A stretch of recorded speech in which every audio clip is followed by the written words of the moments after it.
3 people have been killed by floods in Masama Ward, High District, Kilimanjaro region.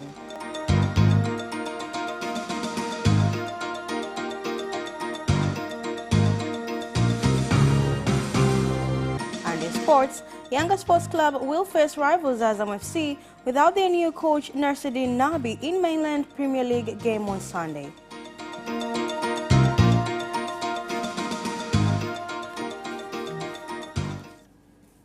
Good evening, this is Capital News at 9:30. My name is Nasma Mwambe. Let's get started with the national news. Tanzania Meteorological Authority, TMA, has said a tropical cyclone Jobo is approaching the coastline of Tanzania and is expected to hit Dar es Salaam and Zanzibar on Sunday, April 25th. TMA Executive Director Dr. Agnes Kijazi has called on the public to take precautions against the cyclone, with fishermen saying many of them have parked their fishing boats due to impending cyclone. We hope that by the 25th, this hurricane will have already reached the coastline, and we hope it will settle in Dar es Salaam and it will be weakened. It will be 60 km/h and it is still a strong wind that can have an impact. We warn all coastal citizens, Mtwara, Lindi, Mafia Island, Dar es Salaam, Unguja Island, and all the entire coastal region. Be able to take precautions, especially on the day that this hurricane has landed. I would advise you to wait for the government authorities to issue a statement that people can take. We as the meteorological agency are only giving information on the direction of this hurricane and how strong the waves will be.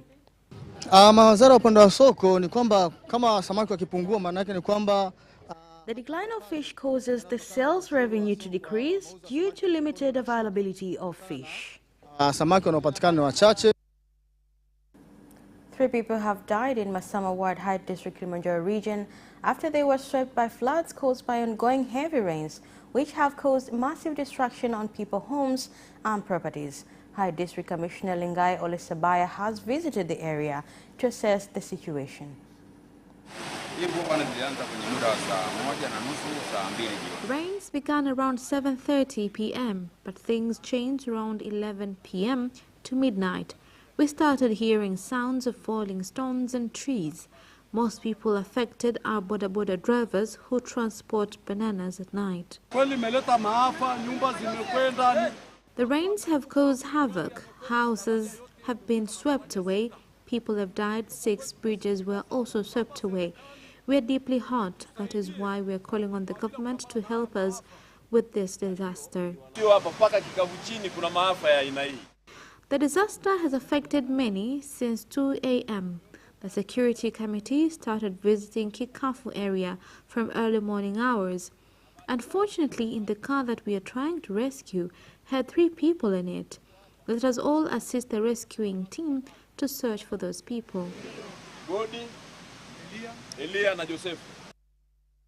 President Samia Suluhu Hassan has met and held talks at the State House in Dodoma with the Executive Secretary of the Southern African Development Community, SADC, Dr. Stigomena Tax, on various issues in the community.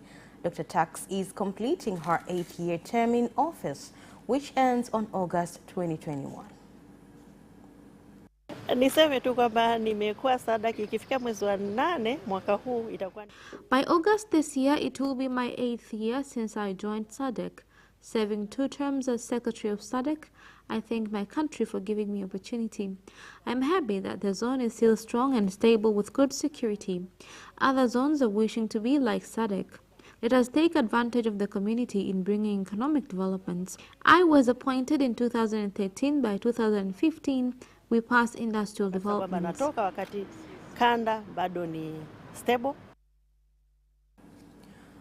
A day after President Samia Suluhu Hassan announced her government's priorities in the State of the Nation's address in Parliament, some members of the Parliament have commended her for allowing the government to be criticized in the Parliament, freedom of the press, and her pledge to meet with the leaders of political parties. Kuhusu uhuru watu kujieleza na uhuru wa habari, mama amesema kwamba serikali yangu muikemee. Regarding freedom of speech, Her Excellency made it clear that her government should be criticized whenever necessary in good language. There is no confident president who will dare to say that. The statement shows that she is determined to restore freedom of media. She has brought new hope and direction towards freedom of media. Wakati huu ni wakati sahihi sana. This is the right time for us to ensure that we control the government by giving them opinions. We can criticize the government by giving solutions and ways forward in handling different issues and agendas. Sisi kwanza kutamka kwake tunamshukuru. Pamoja na kwamba It is the responsibility of every leader to meet with development stakeholders.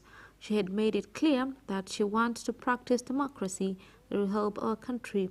Following Her Excellency President's address yesterday, political parties including my party, Chadema, ikiwepo chama changu cha demokrasia na maendeleo Chadema.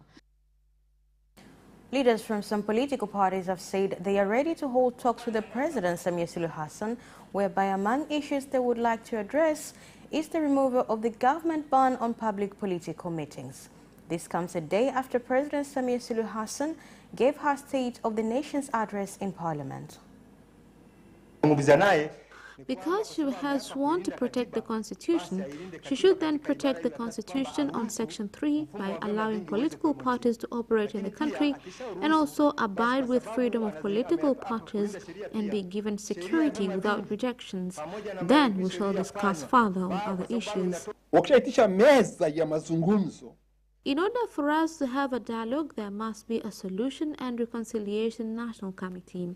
Let us all solve our issues and then reconcile on where we should begin and end. From Her Excellency President's address yesterday, she said we should implement everything together. In order for us to implement everything together, then there needs to be a Solution and Reconciliation Committee. The government has said that it will use an aircraft to spray pesticide on large flocks birds that have caused massive destruction on more than 8,500 acres of rice farms in Kilosa District, Morogoro region, and warned residents to ensure children do not pick the birds as the chemicals used to kill them have health hazards. Managing Director of Kilosa District today directed us to visit Migiri and install flags that will direct the pilot to know the areas which the birds are. Pesticide will be spread in 1 or 2 days according to the geographical area itself. We expect within this week to begin the exercise. We force our children to help in chasing the birds away. It doesn't matter whether it is sunny or rainy, just to rescue our food. The government of Tanzania has received from the government of Belgium an additional €4 million for implementation of water project in Kigoma region. The agreement for the support was signed in Dodoma between the Permanent Secretary of Finance and Planning, Emmanuel Tutuba, on behalf of the government of Tanzania and Belgian ambassador in the country, Peter van Acker. Katika mkataba huu kufanya marekebisho ambapo pia wametuongezea They have revisited the contract. They have added €4 million for the water project in Kigoma. At first, the project costed €8 million and it involved all 6 districts of Kigoma. And these €4 million will add up to that, equivalent to 33 billion shillings. This money will be used in water projects in Kigoma. Almost 6 districts will benefit from it. I thank the government through the Ministry of Finance and the relations between the government and Belgium. New position. You have been appointed here now of a very important ministry. I suppose I know, which is a very it's the one who controls the money is the most powerful person in the country. So I have to congratulate you with that. I have also to congratulate the communities because they were hesitating. Yes, but can it hold a car? Can it hold a truck? Etc. etc. And then the first truck they would send over, they would do that very quickly. A 60-year-old man identified as Mohammed Yuma, a resident of Kwadiyamba in Handini District Council, Tanga region, has died after sustaining serious injuries from an elephant attack.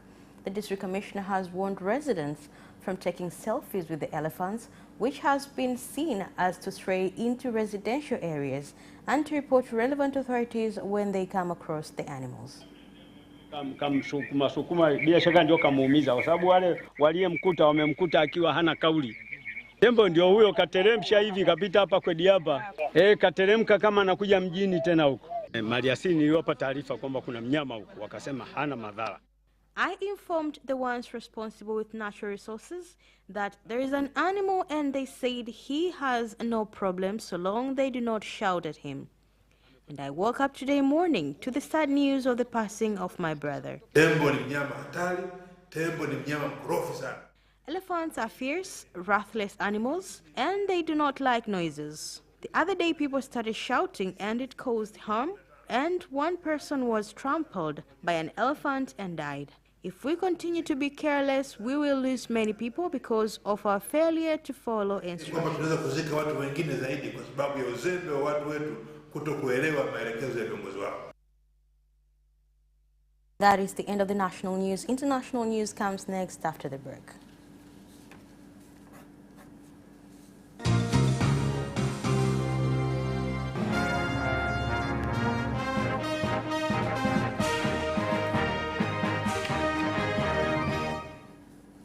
And in international news, rescue aircraft and ships have scoured the sea north of Bali in Indonesia as the hunt for a missing Indonesian submarine with 53 crew on board reached a critical phase due to limited supplies of oxygen aboard the 44-year-old vessel. More on the story. More Navy ships left the Indonesian base of Banyuwangi early on Friday to head to the Bali Sea, where the contract was lost with the KPR Nagala 402 on Wednesday during a torpedo drill. Officials have said the air supply of the submarine, which had been cleared for use, was said to be in good condition, would last only until Saturday.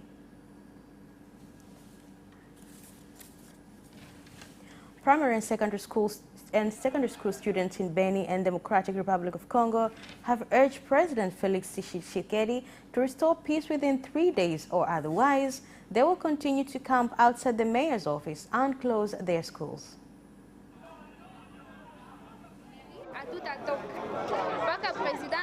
We cannot live here until the president solves our problems. We are not going anywhere. We are prepared to stay here for days. We are marching because we are looking for solutions. We want to study in a peaceful environment.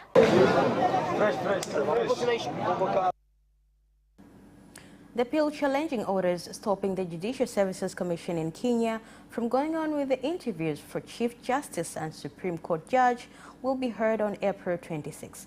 The Commission filed a notice of appeal expressing its dissatisfaction with the orders issued by the High Court, barring it from continuing with its deliberations to determine who will be Kenya's next Chief Justice. As we said yesterday, the rule of law applies to every institution, individual or authority, and JSC is not an exception. As an institution that is committed to the rule of law, we will wait for the court process to be concluded before we resume and conclude the process in terms of announcing our nominee and also commencing the process of interviewing the judges of the Supreme Court. And that is the end of international news. Business comes next after the break.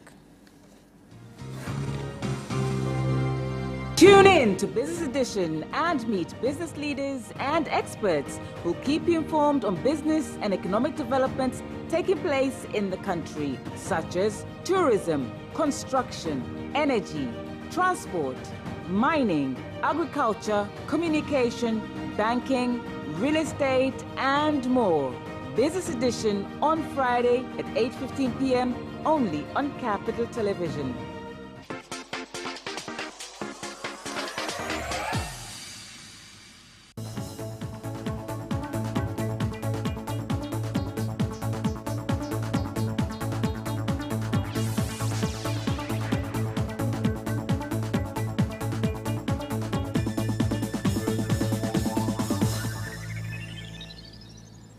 And in business news, The Ministry of Livestock and Fisheries says it will continue to review its policies in order to create a conducive environment that will increase production of fish, including addressing the challenges of high prices for fish food. Kwa hiyo taarifa zitakazopatikana kwenye mkutano huu au kwenye washa hii zitatusaidia sisi kwa mfano. The information that will be gathered here will help us in reaching our ultimate goals. Up to 2030, we expect to produce 50,000 tons of fish from what we currently produce, which is 7,200. As the government will review our policy so that it can make it easy to work. Inaweza ikawa na samaki zaidi ya 4,000. You might have up to 4,000 fish or more, and you have to feed them daily. And the amount of food being used costs 70,000, and you have to feed them all with 30 bags of food. It needs a lot of money. We thank the government for removing VAT from these imported food. Ule uchanganyaji au ile technology hatunayo. We do not have the technology, and that has always been the problem. If you say you want to import from Egypt, Zambia or Holland, it's very expensive. We need a technology that provides needed food, then we could be far ahead. Tupa chakula kilicho bora. The government of the Revolutionary Council of Zanzibar through Zanzibar State Trade Corporation, ZSTC, has entered into joint venture with an Indonesian company, Indesot, to produce oil from dry clover leaves. Kwa hiyo huu ni mradi mkubwa na ni mradi ambao unawagusa wananchi moja kwa moja. Wananchi wa chini wanapata fursa ya kuuza majani ya mkarafuu makavu. Kwa uzalishaji wa selo mafuta majani kwa mwaka wa kwanza wa tani 3.2 zenye thamani ya dola za Kimarekani 22,400. Tanzania Agricultural Research Institute at Salient Center in Arusha region has started to implement a strategy aimed at increasing wheat production in the country as the current production leaves do not meet demand in the market. Tangu miaka hiyo hiki kituo kimekuwa hasa kimejikita kwa ajili ya utafiti wa zao hili la ngano. For many years, the center was specifically dealing with wheat research. As you insist on increasing farming capacity to 1 million tons, then the center's contribution is ideal in fulfilling the target and end importation of wheat in the country. Fiti ni watu mahiri sana wenye elimu nzuri. The researchers are doing a wonderful job but lacked support. From these initiatives, we are going to work effectively, and believe me, research that will be implemented will boost good yields and production. Swala la utafiti litakuwa namba moja. Hakuna nchi iliyoweza. There is no country that managed to overcome agriculture changes that drove to modernization of economy without research. As a country, we need to conduct research so that we could know best ways of handling the sector for better yields. Ili tujue namna bora ya kuendesha kilimo. And that is the end of business news. Sports comes next after the break. Away first time, good start from Bolt. Bolt leading a moment and going away. Gay trying to go with him, and he's going to be dragged through to second place, but he's going to win it by 2 meters. Away first time, good start from Bolt. Bolt leading a moment and going away. Gay trying to go with him, and he's going to be dragged through to second place, but he's going to win it by 2 meters.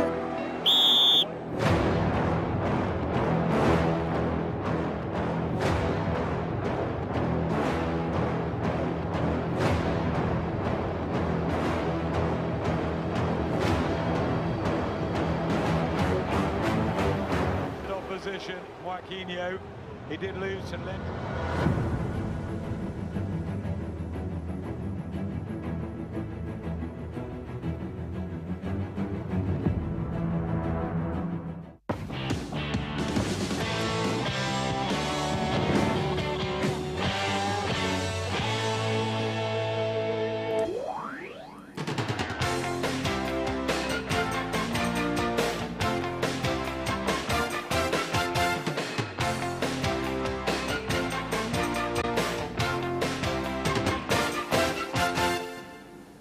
And in sports, Yanga Sports Club will face rivals Azam FC without their new coach Nasruddin Nabi in the mainland Premier League on Sunday. Here is more. Despite the Tunisian tactician being unveiled 3 days ago to replace fired Burundian Cendric Kazi, he will not be allowed to take charge of the team during the derby at Benjamin Mkapa Stadium because his paperwork has not been processed. Yanga media officer Hassan Bumbuli has confirmed assistant coach Juma Mombusi, who has already overseen 4 matches since the exit of Kazi, will be in charge of the team during the match. Nabi was recently in charge of Sudanese giants El Merreikh, but he was let go after just 3 games at the club, and his exit came after they had secured a 0-0 draw against Yanga's rivals Simba Sports Club in CAF Champions League. Kagera Sugar coach Francis Baraza has said no team in Tanzania is capable of stopping Simba Sports Club from retaining their mainland Premier League title. Here are more details. The Kenyan coach was in charge of the Sugar Millers as they suffered a 2-0 defeat against the Msimbazi Giants on Wednesday at Kaitaba Stadium, and the result pushed Simba to 2 points behind the table toppers and rivals Yanga Sports Club with 3 matches in hand. Baraza, who moved from Biashara United to join Kagera Sugar, has confessed to the way Simba are playing currently. No team in the top flight, including Yanga, are capable of stopping the match to a 4th successive league crown. Against Kagera, Simba grabbed their goals through winger Louis Mekison and midfielder attacker Chris Mugali to move to 55 points from 23 matches, while Yanga are at the top on 57 points from 26 matches. Chelsea are reconsidering their plans to raise ticket prices amid uproar around them joining the Super League last weekend, which sparked a furious wave of supporters' protest. Hear more. The Blues informed a small group of supporters at their fans forum meeting that they would raise ticket prices by 5% in the 2022-23 season.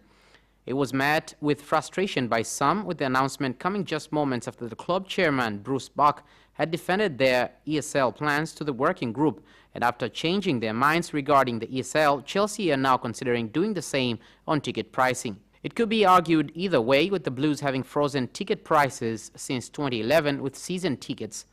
It allows the most loyal of the club's fans to attend matches at reduced rate of around £37 per match.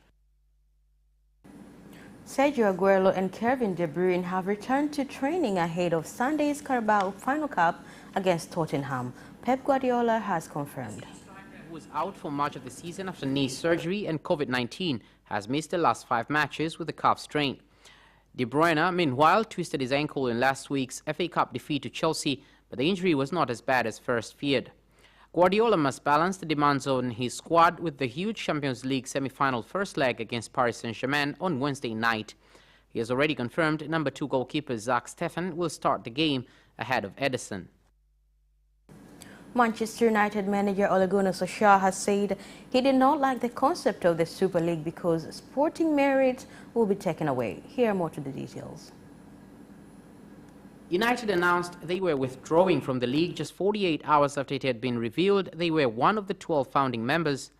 It was a concept driven by the owners of the 12 clubs. Players and managers were not consulted before the proposals were revealed to the world on Sunday evening.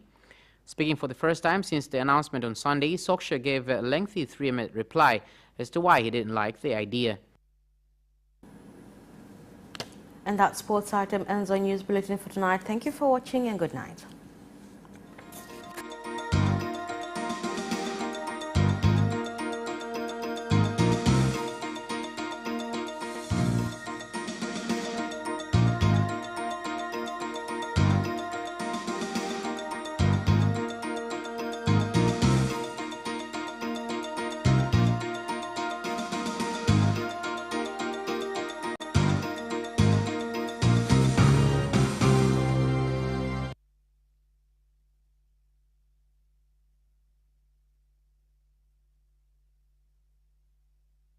With This Week on Captured, as we catch you up on what's been trending throughout the week.